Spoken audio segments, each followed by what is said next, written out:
Electrovalent या ionic bond, ठीक है ना। स्टार्ट करते हैं, इलेक्ट्रोवैलेंट या आयनिक बॉन्ड। इलेक्ट्रोवैलेंट या आयनिक बॉन्ड क्या होंगे, चलिए देखिए यहाँ पे सबसे पहले तो मैंने कह दिया कि ये लूज या गेन ऑफ इलेक्ट्रॉन, इलेक्ट्रॉन का लूज या गेन। एक इलेक्ट्रॉन का लूज करेगा तो दूसरा एटम इलेक्ट्रॉन को गेन, तो जाहिर सी बात है एक लूज कर रहा है एक गेन कर रहा है, साबित हो रहा है, इससे पता लग रहा है कि एक के पास ज़्यादा है एक के पास कम है। ऐसे कह सकते हो एक अमीर है और एक गरीब है, जो अमीर है वो दे रहा है, जो गरीब है ले रहा है। तो कहने का मतलब ये कैसे एटम के बीच बनेगा, माने दो डिफरेंट तरह के होंगे ना, एक अमीर होगा एक गरीब होगा, माने दोनों का नेचर अलग होगा, दो डिफरेंट होंगे। माने ये कहते हैं इलेक्ट्रोवैलेंट बॉन्ड कहाँ बनेगा, किनके बीच में बनेगा, तो हम लोग क्या कहेंगे, फॉर्मेशन इसका कब होगा, किसके किसके बीच में होगा, फॉर्मेशन बिटवीन टू, इंपॉर्टेंट बात है, टू डिसिमिलर, क्योंकि बुक में इस फॉर्म में नहीं लिखा होगा, अपने से सोच के इसको निकालना। Formation between two dissimilar element, dissimilar element माने कि यह गरीब है और एक अमीर है। डिसिमिलर एलिमेंट दैट इज क्या है, डिसिमिलर एलिमेंट कि एक इलेक्ट्रो पॉजिटिव है तो एक इलेक्ट्रो निगेटिव है, that is one electro positive, या कह सकते हो जो इलेक्ट्रो पॉजिटिव होते हैं वो कैसे होते हैं, मेटल होते हैं। तो वन मेटल है, ठीक है, one electro positive and other क्या होगा, एंड अदर इलेक्ट्रो ये निगेटिव, माने क्या होंगे, नॉन मेटल होंगे। दो डिसिमिलर के बीच बनेंगे, एक इलेक्ट्रो पॉजिटिव दूसरे इलेक्ट्रो निगेटिव, माने एक मेटल दूसरा नॉन मेटल होगा, ठीक है ना। और ये बात क्लियर हो गई। तो पहचान, क्योंकि बॉन्ड के आएंगे आपको कंपाउंड दे दिए जाएंगे और कहेंगे कि वहाँ पे देखिए डिफिनीशन नीट या जेम डिफिनीशन नहीं लिखवाई जाएगी आपको, वो क्या होगा पूरा कंपाउंड दे दिए और वहाँ पे पूछ लेंगे कि इसमें कैसा बॉन्ड है। तो कितनी आसान पहचान होगी यार कि एक मेटल हो और एक नॉन मेटल हो, तो फौरन बिना बनाए बिना किए, क्योंकि 11 के एग्जाम में बना के लुईस स्ट्रक्चर आपको दिखाना होता है, यहाँ बनाना नहीं रहेगा, यहाँ तो देख के 1-2 सेकंड के अंदर आंसर बताना होगा। तो क्या जैसे आप देखोगे एक मेटल और दूसरा नॉन मेटल है तो फौरन उनके बीच में क्या कर दोगे कि आयनिक बॉन्ड है, ठीक है। जैसे अभी मैंने बेरिलियम क्लोराइड बनाया था, ठीक है, और इसी तरीके से सोडियम क्लोराइड बनेगा और मैग्नीशियम ऑक्साइड बनेगा। तो जैसे एक मेटल और दूसरा नॉन मेटल देखें वहाँ पे फौरन कह दीजिए क्या हो जाएगा, आयनिक बॉन्ड हो जाएगा। चलिए बहरहाल ये हो गई बातें। तो और दूसरी बात, इसका जो फॉर्मेशन होता है यहाँ पे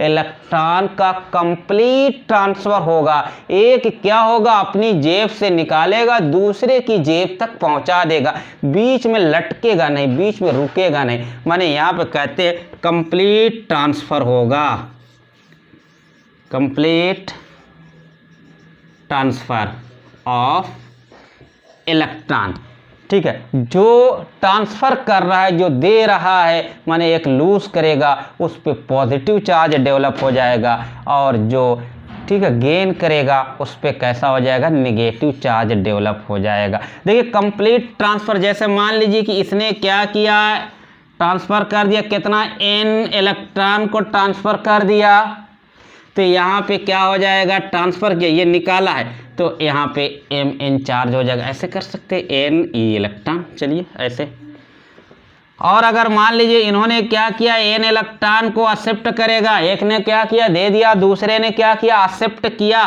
तो यहाँ पे क्या हो जाएगा X N E, जितना मान लीजिए 2 इलेक्ट्रॉन इन्होंने ट्रांसफर किया तो +2 चार्ज है, 1 इलेक्ट्रॉन ट्रांसफर किया +1 चार्ज, इसी तरह से 2 इलेक्ट्रॉन एक्सेप्ट किया तो 2E लिखेंगे, ठीक है ना। तो ये हो जाएगा। अब उसके बाद ठीक है, ये वाला क्या था, मेटल था, जो दे रहा है वो क्या था, मेटल था, और जो ले रहा है, जो एक्सेप्ट कर रहा है वो नॉन मेटल है। तो electro positive metal, electro negative non metal. अब जब ये फॉर्मेशन हो गया, ये बन गया, ठीक है ना, तो यहाँ पे M+Ne, ठीक है ना, और X ± Ne, तो यहाँ से क्या हो गया Mx, ठीक है, N क्या एन एम एक्स माने प्लस एन। अब इलेक्ट्रॉन ना दिखाइए ना यहाँ पे, चलिए। और यहाँ पे क्या हो गया एक, ठीक है, और माइनस एन, ये सॉलिड का फॉर्मेशन हो गया, ठीक है। इलेक्ट्रॉन दिखाने की ज़रूरत तो है नहीं यहाँ पे, ठीक है। ये एन ये इलेक्ट्रॉन जो दिख रहा है वो इलेक्ट्रॉन तो वहाँ पे। तो इस तरीके से देखिए ना, अब ये क्या इनके बीच में जो ये फॉर्मेशन हुआ, माने ये देखिए एक पॉजिटिव चार्ज एक निगेटिव चार्ज, ये एक पॉजिटिव चार्ज आ गया एक निगेटिव चार्ज आ गया, तो उनके बीच एक फोर्स ऑफ अट्रैक्शन लगना शुरू हो गया, ठीक है ना। इनके बीच एक फोर्स ऑफ अट्रैक्शन क्या है, इलेक्ट्रोस्टैटिक फोर्स ऑफ अट्रैक्शन। और यही electrostatic force of attraction held किए रहता है cation and anion, held cation and anion को एक दूसरे के पास। और यही इलेक्ट्रोस्टैटिक फोर्स ऑफ अट्रैक्शन जो कैटायन और एनायन को एक दूसरे के पास हेल्ड किए रहता है, उसी को इलेक्ट्रोवैलेंट या आयनिक बॉन्ड कहा जाता है। इसी को इलेक्ट्रोस्टैटिक फोर्स था, इसीलिए इलेक्ट्रोस्टैटिक कहा गया, इलेक्ट्रोवैलेंट बॉन्ड कहा गया। आयन का फॉर्मेशन हो गया था, इसीलिए आयनिक बॉन्ड, माने दो आयन के बीच में ये फोर्स लग रहा था, इसलिए इसको आयनिक बॉन्ड कहा जा रहा है, ठीक है ना। दो आयन के बीच लग रहा था, इसीलिए आयनिक बॉन्ड कहा जा रहा है। अभी एग्जाम्पल देखते हैं, स्टॉप करिए। चलिए कुछ एग्जाम्पल देखें। और दूसरी एक बात और, जो आयनिक बॉन्ड का फॉर्मेशन हुआ, ठीक है ना, उसमें किसी ने इलेक्ट्रॉन को लूज किया, किसी ने इलेक्ट्रॉन को गेन किया। हाँ, किसी ने इलेक्ट्रॉन को लूज किया, किसी ने इलेक्ट्रॉन को गेन किया, ठीक है ना। तो वहाँ पे नंबर ऑफ इलेक्ट्रॉन लूज और गेन बाय, ठीक है ना, एटम, उसको आप कहोगे इलेक्ट्रोवैलेंसी, ठीक है ना। तो इलेक्ट्रोवैलेंसी को डिफाइन कर लिया। अच्छा, दूसरी बात देखिए कुछ एग्जाम्पल, जैसे फॉर्मेशन ऑफ NaCl का फॉर्मेशन दिखाएं। अगर हम लोग यहाँ पे Na देखें और यहाँ पे Cl देखें, Na में 281 है, यहाँ पे 287 है, क्यों भाई? अब देखिए 281 माने एक इलेक्ट्रॉन एक्स्ट्रा है, ऑक्टेट नहीं है। ये चाहेगा कि मेरा ऑक्टेट हो, तो ये एक इलेक्ट्रॉन को क्या करेगा, लूज करेगा, ठीक है ना, एक इलेक्ट्रॉन को लूज करेगा। तो अब यहाँ पे एक पॉजिटिव चार्ज आएगा। अब ये 28 आ गया, देखिए नोबेल गैस कॉन्फ़िगरेशन एक्वायर किया। यहाँ पे देखिए एक इलेक्ट्रॉन ऑक्टेट होने में कम है, तो ये एक इलेक्ट्रॉन लेना चाहेगा, तो ठीक है, एक इलेक्ट्रॉन को एक्सेप्ट करना चाहेगा, तो एक्सेप्ट करेगा तो यहाँ पे माइनस आएगा, तो 288 हो जाएगा, ठीक है। अब ये दोनों कैसे हो गए, देखिए एक पॉजिटिव एक निगेटिव। यहाँ पे इलेक्ट्रोस्टैटिक फोर्स ऑफ अट्रैक्शन, ये इलेक्ट्रोस्टैटिक फोर्स ऑफ अट्रैक्शन, ये क्या है, इलेक्ट्रोस्टैटिक फोर्स ऑफ अट्रैक्शन। और यही electrostatic force of attraction sodium और क्लोराइड को, ठीक है ना, पास में रखेगा, हेल्ड करेगा। तो इस तरीके से आप कहोगे कि यही इलेक्ट्रोस्टैटिक फोर्स ऑफ अट्रैक्शन ही क्या है, इलेक्ट्रोवैलेंट बॉन्ड है या आयनिक बॉन्ड है, ठीक है। तो आयनिक बॉन्ड कोई धागा होगा थोड़ी ना कि एक दूसरे को बांधे रहता है। क्या आयनिक बॉन्ड क्या, इलेक्ट्रोस्टैटिक फोर्स ऑफ अट्रैक्शन है। ऐसे कर सकते हो अगर लुईस डॉट स्ट्रक्चर में दिखाना हो, एक एक्स्ट्रा इलेक्ट्रॉन इनके पास है, कुछ गड़बड़ है क्या, एक एक्स्ट्रा इलेक्ट्रॉन इनके पास हैं। और यहाँ पे क्लोरीन पे 1 2 3 4 5 6 7 इलेक्ट्रॉन हैं, ठीक है ना। तो यहाँ पे क्या, ये इलेक्ट्रॉन इनके पास चला जाता है, ठीक है ना। होने के बाद यहाँ पे सोडियम आयन और यहाँ पे क्लोराइड आयन, ठीक है, क्लोराइड आयन, और इन दोनों के बीच ये फोर्स ऑफ अट्रैक्शन, और इसी फोर्स ऑफ अट्रैक्शन को हम लोग कहते हैं आयनिक बॉन्ड या इलेक्ट्रोवैलेंट बॉन्ड के नाम से जानेंगे। ठीक है, ये आयनिक बॉन्ड क्लियर हो गया, या कहिए कि इलेक्ट्रोवैलेंट बॉन्ड क्लियर हो चुके। ठीक है, आयनिक बॉन्ड या इलेक्ट्रोवैलेंट बॉन्ड, और बहुत सारे एग्जाम्पल दिए जा सकते हैं। अच्छा ज़रा देखिए, अब ये जो आयनिक बॉन्ड हैं इनका फॉर्मेशन कहाँ कहाँ होगा, इसको नोट कर लेते हैं। एक तो ये हो गया, कहा गया कि ठीक है एक इलेक्ट्रॉन को डोनेट कर सकता था, एक इलेक्ट्रॉन को एक्सेप्ट कर सकता था, वहाँ पे हो सकता है। कहते हैं ionic bond is also formed between different types of ion. Ionic bond also formed कहते हैं ionic bond also formed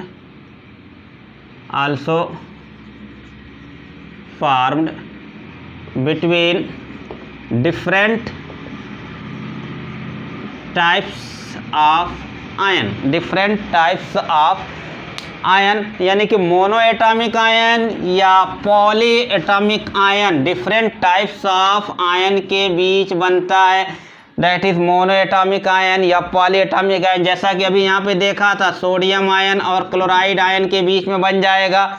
different types of ion के बीच आयन, जैसे देखा कह दिया कि आयनिक बॉन्ड होंगे अगर आयन है, जैसे ये देखा सोडियम आयन, पोटेशियम आयन, चलिए आपका पोटेशियम आयन, ब्रोमाइड आयन, इनके बीच क्या हो जाएगा, आयनिक बॉन्ड हो जाएगा, फौरन पा दीजिए।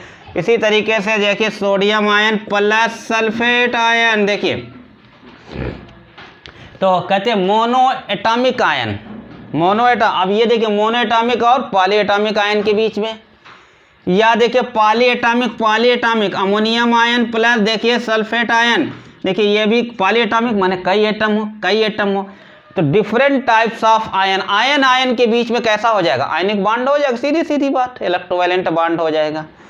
ठीक है ना, ये बातें आ जाएंगी। और पॉली एटॉमिक आयन, जैसे ये पॉली एटॉमिक आयन में जो एटम होंगे ये कोवैलेंट बॉन्ड से, देखिए इसमें क्या है अभी हम लोग बनाएंगे, सल्फेट में, अमोनियम में कोवैलेंट बॉन्ड से। पॉली एटॉमिक आयन में एटम या तो कोवैलेंट बॉन्ड से जुड़े होंगे या कोऑर्डिनेट बॉन्ड से जुड़े होंगे, या दोनों तरह के बॉन्ड से जुड़े होंगे। जैसे कि यहाँ पे देखेंगे आयनिक भी आएगा, कोऑर्डिनेट भी आएगा, और बहुत सारी जगहों पे सिर्फ और सिर्फ आयनिक नहीं, कोऑर्डिनेट भी आएगा, कोवैलेंट भी है, कोऑर्डिनेट भी आएगा, कोवैलेंट भी आएगा, और बहुत सारी जगहों पे सिर्फ और सिर्फ कोवैलेंट ही आ जाएंगे।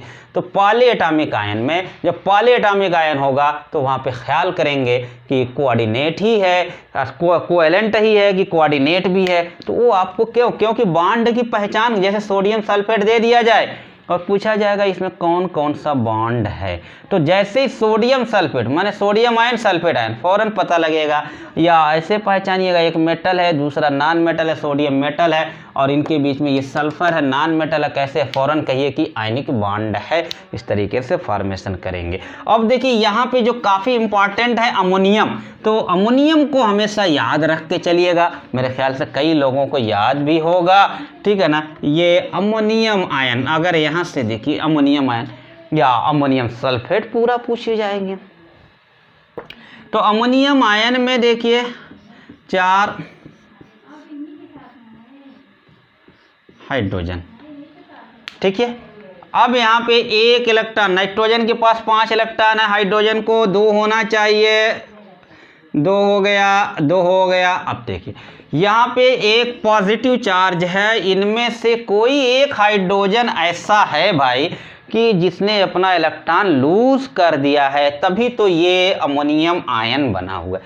तो मान लीजिए ये वाला हाइड्रोजन अपना इलेक्ट्रॉन लूज कर दिया है भाई, हाइड्रोजन के पास 1 इलेक्ट्रॉन थे, स्टेबल होने के लिए 2 इलेक्ट्रॉन चाहिए। ठीक है ना, हाइड्रोजन में ऑक्टेट 8 नहीं होता, बहुत छोटी सी साइज है ना, बहुत छोटा, 8 इलेक्ट्रॉन नहीं रख सकता, इतना बोझ बेचारा नहीं सहन कर सकता।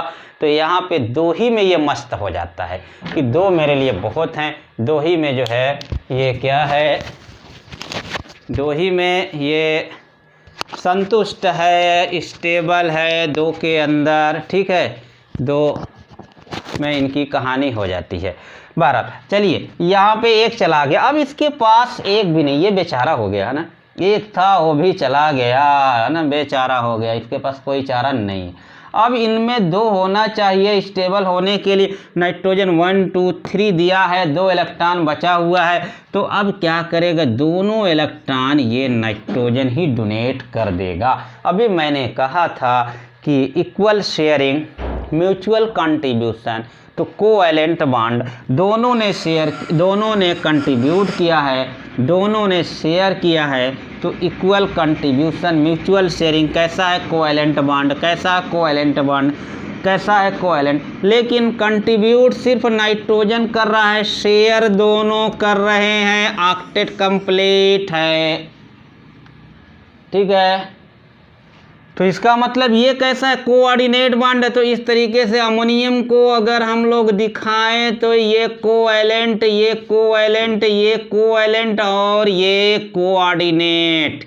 तो अमोनियम आयन में अब आज के बाद हमेशा याद रखिए, कहीं भी अमोनियम है तो वहाँ पे कोऑर्डिनेट बॉन्ड है, कोऑर्डिनेट बॉन्ड है, ठीक है। तो अगर अमोनियम सल्फेट की अगर बात की जाए और पूछा जाए कि इसमें कौन कौन सा बॉन्ड है, तो क्या कहोगे, अमोनियम आयन और सल्फेट आयन, माने आयनिक बॉन्ड है या इलेक्ट्रोवैलेंट बॉन्ड है इसमें।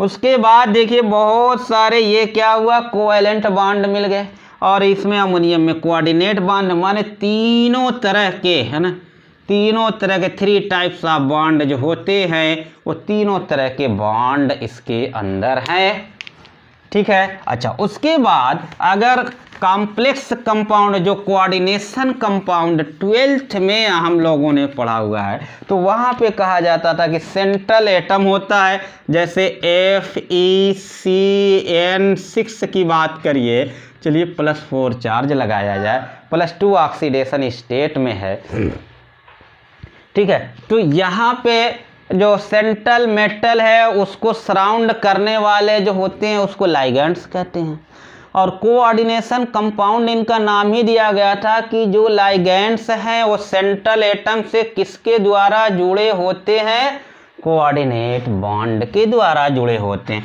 तो यहाँ पे आयरन से ये Cn, क्यों भाई, फिर आयरन से ये Cn, ये आयरन से Cn, क्यों, ये आयरन से Cn, माने ये लाइगेंड्स लोन पेयर दे रहा है सेंट्रल एटम को। ये सारी बातें 12th में पढ़े हैं। तो ये ऐसे हुआ, ऐसे हुआ, ये -4 चार्ज हुआ। तो कैसा हो गया ये, जैसा ऐसे कभी भी कॉम्प्लेक्स कंपाउंड देखा तो बिना निकाले, बिना सोचे कहिए कि कोऑर्डिनेट बॉन्ड। अगर यहाँ पे पोटेशियम फेरोसाइनाइड करे तो ये प्लस चार्ज खत्म हो जाएगा। अब कहेंगे इसमें कौन कौन बॉन्ड आ गया, पोटेशियम फेरोसाइनाइड, अब पोटेशियम आयन और ये साइनाइड आयन, तो इनके देखिए ये तो निगेटिव आयन, ये पॉजिटिव आयन, ये निगेटिव आयन, ठीक है, K4 एफिशिएंट। तो क्या हो गया, आयनिक बॉन्ड हो गया, क्लियर हो गया। मैंने इसीलिए कहा कि ये ionic bond form between different types of ion, जैसे ही आयन देखा वहाँ पे कह दिया आयनिक बॉन्ड हो गया। उसके बाद Cn आयरन से जुड़ रहा है किसके द्वारा, कोऑर्डिनेट बॉन्ड। और इस Cn की अगर बात देखिए तो ये नॉन मेटल, ये नॉन मेटल, इनके बीच कैसा, फौरन कहिए कि कोवैलेंट बॉन्ड है ना, नॉन मेटल कोवैलेंट बॉन्ड। तो तीनों तरह का बॉन्ड है पोटेशियम फेरोसाइनाइड में, क्यों, पोटेशियम फेरोसाइनाइड में तीनों तरह के बॉन्ड हैं। जरा सा देखिए कुछ और बातें, अगर यहाँ पे कोबाल्ट हेक्साक्लोराइड, ये है हमारा, और यहाँ पे -3 चार्ज लगा दिया ताकि कोबाल्ट +3 ऑक्सीडेशन स्टेट में आ जाए। तो यहाँ पे कौन सा बॉन्ड है, कौन सा बॉन्ड है भाई, देखिए सेंट्रल मेटल है कोबाल्ट और वहाँ पे 6 क्लोरीन है। तो ये क्लोरीन माने ये लाइगेंड्स किससे जुड़ेंगे, कोऑर्डिनेट बॉन्ड से जुड़ेंगे, है ना, क्या। और यहाँ पे फिर क्लोरीन, फिर क्लोरीन अलग है भाई, यहाँ पे फिर कोई कोवैलेंट बॉन्ड दिख रहा है, नहीं दिख रहा है ना, वहाँ तो Cn था, नॉन मेटल, यहाँ तो ये कोबाल्ट, ये क्लोरीन, ये क्लोरीन, ये क्लोरीन, ये क्लोरीन, और ये भी क्लोरीन, और ये भी क्लोरीन। बस कैसा है, कोऑर्डिनेट, और कुछ भी तो नहीं यहाँ पे, है ना। तो कैसा हो गया, तो पहचान तो करनी होगी, और पहचान बड़ी तेज़ी के साथ करनी होगी। आपको चंद सेकंड में जो है आपको आंसर देंगे। एक बच्चा होगा कि जो उसको बनाएगा, इलेक्ट्रॉन का ट्रांसफ़र, इलेक्ट्रॉन की शेयरिंग, ये सब काम करेगा। तो ये सब काम करने के लिए नीट जैसे या जेई जैसे एग्ज़ाम में आपके पास टाइम नहीं होगा। आप देखिए सीधे सीधे देखिएगा, डिफरेंट टाइप, एक मेटल है एक नॉन मेटल है, तो कहिए कि इलेक्ट्रोवैलेंट बॉन्ड है या आयनिक बॉन्ड है। दोनों नॉन मेटल हैं तो वहाँ पे क्या करिए, कह लीजिए कोवैलेंट बॉन्ड है। उसके बाद अगर डिफरेंट टाइप आयन्स हैं तो उनके बीच कहिए कि आयनिक बॉन्ड है। अब जो कॉम्प्लेक्स का डिफरेंट टाइप पॉलीएटॉमिक आयन है तो उसमें कोवैलेंट भी हो सकता है, कोऑर्डिनेट भी हो सकता है, दोनों भी। और एक बात फिर याद रख लीजिएगा कि जो वाटर ऑफ हाइड्रेशन होता है, जो वाटर लगा है किसी कंपाउंड के साथ, तो हमेशा किसके साथ जुड़ेगा, कोऑर्डिनेट बॉन्ड के साथ जुड़ेगा। तो जहाँ वाटर देखा कंपाउंड के साथ, सोडियम सल्फेट डेकाहाइड्रेटेड है ना, magnesium sulphate decahydrated, copper sulphate 5H2O, ये सब इसमें क्या कोऑर्डिनेट बॉन्ड, बिना सोचे समझे कि ये कोऑर्डिनेट बॉन्ड है। अब जरा सा देखते हैं कुछ एग्जांपल, आप लोग देखिएगा, जल्दी जल्दी बताते चलिएगा, मैं लिखता चल रहा हूँ। अपने आप में सोचिएगा, मैंने टाइप्स ऑफ बॉन्ड इन, अगर मैं यहाँ पे कहूँ इनमें कौन सा बॉन्ड है, टाइप्स ऑफ बॉन्ड इन। चलिए देखिए सिंपल सी बात करें, NaOH कैसा कैसा, मेटल है नॉन मेटल है, आयनिक हो गया, क्यों भाई, फौरन कहिए। Oxygen non metal, hydrogen non metal, and क्या हो जाएगा, कोवैलेंट हो गया, पहचान लिया बिना बनाए। वरना सोडियम हाइड्रॉक्साइड की स्ट्रक्चर बनाइए, यानी कि लुईस डॉट स्ट्रक्चर, इलेक्ट्रॉन की शेयरिंग, इलेक्ट्रॉन का आदान प्रदान, माने लूज या गेन, टाइम लगेगी, लेकिन पहचान लेना है। सोडियम साइनाइड या पोटेशियम साइनाइड, सोडियम मेटल आयनिक हो गया, CN नॉन मेटल कोवैलेंट हो गया। सोडियम आइसोसाइनाइड, अब देखिए आइसोसाइनाइड, अब देखिए सोडियम आइसोसाइनाइड, चलिए सोडियम आयन और प्लस NC आयन, NC, अब इसको भी जैसे अमोनियम का मैंने याद कराया, ऐसे इसको भी देखिए बना लीजिए एक बार, बनाने के बाद दिमाग में कम से कम बात बैठा लीजिए। नाइट्रोजन कार्बन, ऐसे देखिए नाइट्रोजन के पास 1 2 3 4 5 इलेक्ट्रॉन, कार्बन के पास 4 इलेक्ट्रॉन, ठीक है। और एक आ गया है माइनस वाला, अगर दो दो इलेक्ट्रॉन की शेयरिंग यहाँ पे करा दीजिए, चलिए 2 इनका 2 इनका, तो 2 इन्होंने दिया 2 इन्होंने दिया, ठीक है ना। और उसके बाद एक निगेटिव चार्ज भी है इनके पास, तो यहाँ पे अगर देखा जाए तो अगर दो दो इलेक्ट्रॉन की शेयरिंग हुई है तो अभी कार्बन के पास 6 इलेक्ट्रॉन हुए हैं, लेकिन इनके पास एक निगेटिव वाला 3, ये 4 और 4 8 कंप्लीट हो गया। तो एक का तो काम निकल गया लेकिन दूसरे का फंस गया, तो ये बात तो सही होगी नहीं। तो इसका मतलब क्या होगा कि यहाँ से 2 इलेक्ट्रॉन और यही नाइट्रोजन डोनेट कर देगा, माने कोऑर्डिनेट बॉन्ड जाके बनवा देगा। 2 इलेक्ट्रॉन यहाँ ना दिखाइए, नहीं तो कहेंगे कार्बन डोनेट किया है, दोनों इलेक्ट्रॉन यही डोनेट कर देगा, कोऑर्डिनेट बॉन्ड। अब यहाँ पे ये देखिए 2 इलेक्ट्रॉन तो दोनों ने शेयर किया था, दोनों ने कंट्रीब्यूट किया था, इसलिए कोऑर्डिनेट बॉन्ड कोवैलेंट बॉन्ड हो गया। और एक जो है सिर्फ नाइट्रोजन दे रहा है, इसलिए कोऑर्डिनेट बॉन्ड। अब 6 और 2 मिलके हो गया 8, नाइट्रोजन के पास एक ये एक माइनस वाला, इसका भी हो गया 8। माने आइसोसाइनाइड जब भी देखोगे कह दोगे कि वहाँ पे कोऑर्डिनेट बॉन्ड है। तो सोडियम आइसोसाइनाइड की बात जब आएगी बॉन्ड की, कि इसमें कौन कौन से बॉन्ड है, जैसे अमोनियम का याद रख लिया आपने कि कोऑर्डिनेट ज़रूर हो रहा है अमोनियम में। इसी तरीके से अब देखिए मेटल नॉन मेटल आयनिक तो हो गया, ठीक है। अभी यहाँ पे देख रहे हैं 2 क्या है, कोवैलेंट है, तो आयनिक है, कोवैलेंट है एंड कोऑर्डिनेट भी आ गया, कोऑर्डिनेट भी आ गया। माने सोडियम आइसोसाइनाइड, पोटेशियम आइसोसाइनाइड, कोई भी isocyanide phenyl isocyanide, alkyl isocyanide, कोई भी आइसोसाइनाइड, तो वहां पे क्या कहिएगा, कोऑर्डिनेट बॉन्ड है।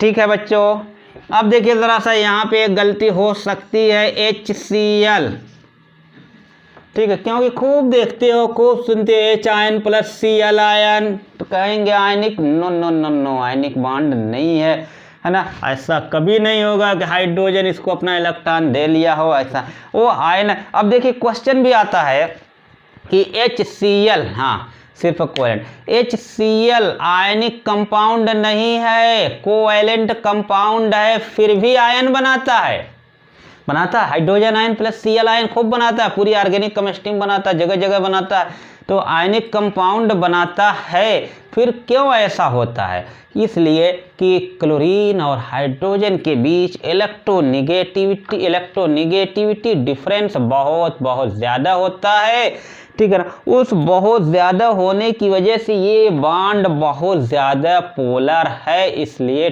टूट जाता है और हाइड्रोजन आयन और Cl आयन दे देता है। वरना यहाँ पे जो बॉन्ड बना हुआ है ना, हाइड्रोजन ने एक इलेक्ट्रॉन दिया है, क्लोरीन ने एक इलेक्ट्रॉन दिया हुआ है, क्लोरीन के बचे कितने हैं, 2 2 4 2 6, कुल हो गए 8, इनके हो गए 2, इस तरीके से ये है ऑक्टेट कंप्लीट और ये कोवैलेंट बॉन्ड है। तो HCl के बाद फिर HCl में याद रखे रहिएगा खास बात कि कैसा है, सिर्फ और सिर्फ कोवैलेंट बॉन्ड है HCl में, जबकि NaCl में आयनिक भी है और कोवैलेंट बॉन्ड भी है। अमोनियम सल्फेट अभी मैंने बात किया था, तीनों तरह के बॉन्ड आ जाएंगे अमोनियम आयन में, क्योंकि कोऑर्डिनेट भी है और कोवैलेंट बॉन्ड भी है। अगर K4 या फिर CN6 में अभी बात किया था, तीनों तरह के बॉन्ड आ जाएंगे, ठीक है ना। अगर देखिए कॉपर, टेट्रामीन और सल्फेट,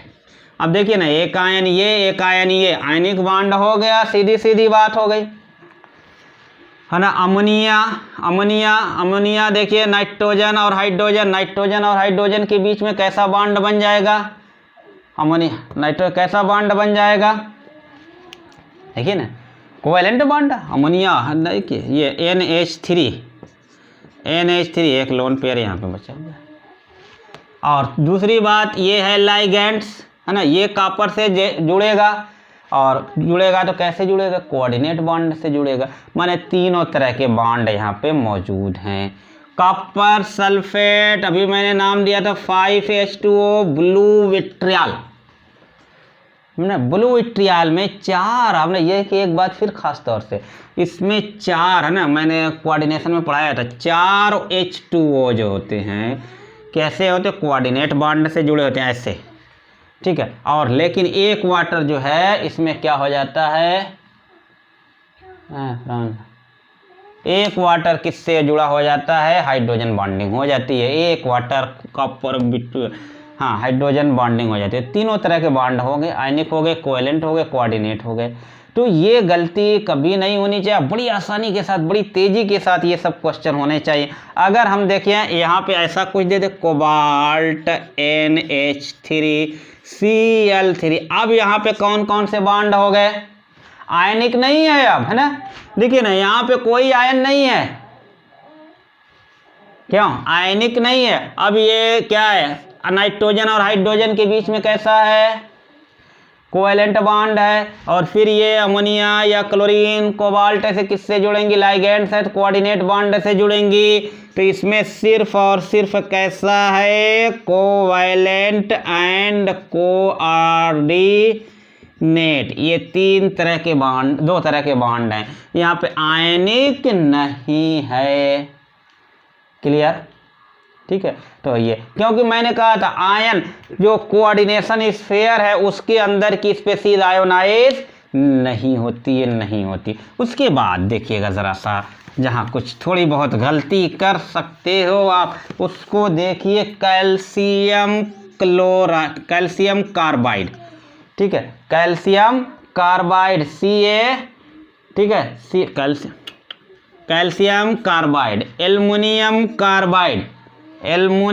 कार्बाइड, ये कैल्शियम कार्बाइड, एल्युमिनियम कार्बाइड, देखिए दोनों है कार्बाइड। और इसको भी हम लोग पढ़ेंगे, कौन वाटर के साथ रिएक्शन करेगा तो क्या बनाएगा। एल्केन ही में आज जो एल्केन का पढ़ने जाएंगे उसी में, आज पीरियड में नहीं आएगा, कल में आ जाएगा।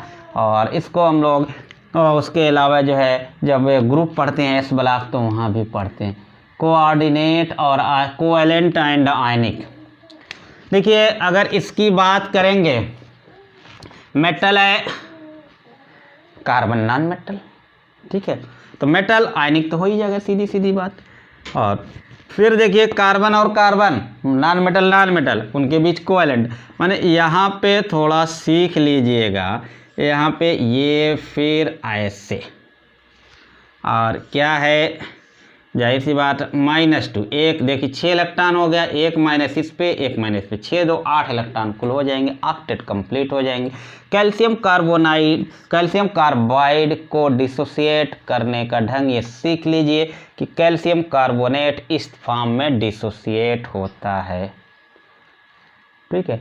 लेकिन अल्युमिनियम कार्बाइड में आइए, अब यहाँ पे यही वाली अगर लगाओगे कि मेटल नॉन मेटल आयनिक, फिर C3, ऐसा नहीं, ये ऐसा नहीं टूटता है, ठीक है। अल्युमिनियम और ये क्या है 4Al, ठीक है, और 4Al और यहाँ पे 3C-4, ऐसे माने क्या है ओनली आयनिक। यहाँ पे आयनिक भी है एंड कोवेलेंट भी है, तो खास बात इम्पॉर्टेंट, कैल्शियम कार्बाइड में आयनिक भी है कोवेलेंट भी है, ठीक है ना। लेकिन अल्युमिनियम कार्बाइड में सिर्फ और सिर्फ आयनिक है, ठीक है ना। वैलेंसी, अब कहते हैं वैलेंसी ऑफ आयन, किसी की वैलेंसी क्या हो जाती है, उस आयन पे जो चार्ज हो जाता है उसको क्या कहेंगे, न्यूमेरिकल वैल्यू ऑफ चार्ज। किसी आयन की वैलेंसी, जैसे कहा जाए सोडियम आयन की वैलेंसी कितनी 1, ठीक है, एल्युमिनियम आयन की वैलेंसी कितनी 3, आयन पे जो चार्ज हो जाएगा उसी को वैलेंसी कहेंगे। ज़रा सा देखिएगा, ये आयनिक बॉन्ड के बारे में सारा डिटेल हो चुका है। अब यहाँ पे एक न्यूमेरिकल की बात मैं कर रहा हूँ, इम्पॉर्टेंट न्यूमेरिकल है। कहते हैं ये formula of phosphate of an element, कहते हैं क्वेश्चन में कि कोई एलिमेंट है, उस एलिमेंट के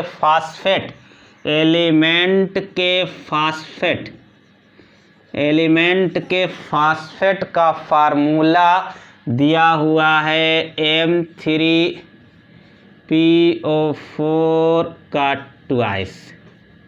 ये एलिमेंट है, एलिमेंट के कोई एलिमेंट, M क्या है, कोई एलिमेंट है, उस एलिमेंट के फास्फेट का फार्मूला ये दिया हुआ। अब उसके बाद कहते हैं इस एलिमेंट के क्या करें, ऑक्साइड का फार्मूला बताइए, ठीक है, सल्फाइड का फार्मूला बताइए, सल्फाइड का फार्मूला बताइए, कई का जिसका भी मैं करा लूँ सब कम ही है। सल्फेट का फार्मूला बताइए, नाइट्राइट का फार्मूला बताइए, नाइट्राइड का फार्मूला बताइए, ठीक है। इसी तरह से फास्फाइड का बताइए, फास्फेट का बताइए, ठीक है, कुछ और हो जाए, सल्फाइड का, सल्फेट, ये सब हो गए। किससे बहुत सारा पूछ सकते हैं, कर सकते हैं। तो क्या है यहाँ से क्या है, देखिए 3, ये वैलेंसी इंटरचेंज होती हैं, तो जाहिर सी बात है मेटल पे कितना चार्ज था, 2 था। फास्फेट की वैलेंसी वहाँ गई है, देखिए ये, तो यहाँ पे कितना चार्ज था, -3 था। तो जो मेटल है इस पे +2 चार्ज है, माने मेटल की वैलेंसी 2 है। उसके बाद सल्फा, देखिए ATE पढ़ने का ढंग मैं एटॉमिक स्ट्रक्चर में बता चुका हूँ। क्या होता है, देखिए IDE कब लगाते हैं, कब ID, क्योंकि सबके फार्मूले नहीं रटोगे। ये कब लगाते हैं, जब मोनो एटॉमिक नेगेटिव आयन होता है तब IDE लगाते हैं। कैसे, जैसे मान लीजिए -N3 तो क्या लगा देंगे, IDE लगा देंगे। है नाइट्रोजन तो नाइट्राइड लगा देंगे। यहाँ पे पढ़ना होगा तो सल्फाइड लगा देंगे। यहाँ पे पढ़ना होगा फास्फाइड लगा देंगे। यहाँ पे पढ़ना होगा क्लोराइड लगा देंगे। यहाँ पे पढ़ना होगा ब्रोमाइड लगा देंगे। तो मोनो एक एटम हो, निगेटिव चार्ज हो तो उसको IDE पढ़ते हैं। ठीक है। उसके बाद जो है एक कंपाउंड होता है हायर वैलेंसी में और एक कंपाउंड होता है लोअर वैलेंसी में। जैसे H2SO4 है और H2SO3 है। यहाँ पे 4 2 8 सल्फर की ऑक्सीडेशन नंबर है 6, 3 दूना 6 और 2 यहाँ पे ऑक्सीडेशन नंबर है 4। तो सल्फर हायर ऑक्सीडेशन स्टेट में ये है तो सल्फ्यूरिक एसिड तो यहाँ पे इक पढ़ते हैं और यहाँ पे अस पढ़ते हैं। ठीक है ना। तो क्या है कि आयन, अब इसका आयन आएगा तो देखिए SO4 -2 आएगा। इसका आयन आएगा तो SO3 माइनस आएगा, -2 आएगा। ठीक है ना। तो सल्फ्यूरिक इक एसिड का आयन, इक एसिड के आयन को आप ITE पढ़ोगे। इक एसिड के आयन को क्या पढ़ोगे, 8 पढ़ोगे और अस एसिड के आयन को ITE पढ़ोगे। तो सल्फाइट हो जाएगा ये, सल्फेट हो जाएगा ये। अगर HNO3 की बात देखिए, HNO3 होता है और HNO2 होता है तो इसका जो निगेटिव आयन, इसका जो निगेटिव आयन, इसको 8 पढ़ोगे, इसको ITE पढ़ोगे। माने ये नाइट्रेट पढ़ा जाएगा, NO3 माइनस नाइट्रेट पढ़ा जाएगा, NO2 माइनस नाइट्राइट पढ़ा जाएगा। तो ये पढ़ने का ढंग होता है। और जब ये बात पता होती है तो इन कंपाउंड के फार्मूले को निकालना बिल्कुल आसान सी बात होती है। चलिए अब देखिए यहाँ पे मेटल है, क्या है, ऑक्सीडेशन +2 है और ऑक्साइड बताना है तो -2। तो फार्मूला क्या हो जाएगा, MO22 कैंसिल। सल्फाइट, देखिए ये मेटल +2 है, सल्फाइड क्या है, अभी मैंने बनाया था SO3 पे -2 चार्ज है तो क्या हो जाएगा MSO3। देखिए सल्फाइड, अब सल्फाइड 2 हो गया, सल्फेट कर लीजिए एक। सल्फेट M+2 चार्ज, SO4 पे -2 चार्ज है, क्यों, तो यहाँ पे MSO4 हो जाएगा, ये सल्फेट हो जाएगा इनका। और कितना लिख दिया यार, सल्फाइड एक सल्फाइड। चलिए एक सल्फाइड कर लेते हैं, एक सल्फाइड। तो M+2 और सल्फाइड देखिए मोनो एटॉमिक नेगेटिव है तो ये MS हो गया। नाइट्राइट मेटल है, नाइट्राइट की बात करेंगे, नाइट्राइट NO2 माइनस नाइट्राइट। अब देखिए और अगर नाइट्रेट की बात करेंगे MO-3 नाइट्रेट। बस जोड़िए बनाइए, कोई मुश्किल। अब देखिए यहाँ पे इस पे -1 चार्ज है तो अब देखिए M+2 और NO2 माइनस, तो यहाँ पे M के साथ 1 लेकिन NO2 के साथ 2 जाएगा, ये नाइट्राइट हुआ। इसी तरीके से नाइट्रेट वाला क्या हो जाएगा, NO3 यहाँ पे 2 लग जाएगा। तो किसी का भी फार्मूला आप बता सकते हो, ठीक है ना। अब उसके बाद देखिए ये हम लोगों ने आयनिक बांड का पूरा डिटेल पढ़ा, कहाँ कौन सा कंपाउंड कैसे बांड होंगे उसकी बात किया, और ये क्वेश्चन इसके थ्रू किसी का भी फार्मूला आप बता सकते थे। अच्छा, इन सब के बाद जो हम लोगों ने कहा था बॉन्ड फॉर्मेशन में हमेशा सिस्टम की एनर्जी डिक्रीज होगी, decrease in energy of the system. तो पहले एक आयनिक बॉन्ड पढ़ते हैं, तो ionic formation of ionic bond and decrease in energy, decrease in energy of the system, उसको शो करके हम लोग कल दिखाएंगे किस तरह से, किस तरीके से सिस्टम की एनर्जी डिक्रीज हो रही है और फिर कैसे कैसे कंडीशन बनेंगी, वो सारी बातें कल फिर सुबह 8 बजे करेंगे। बंद करो। अब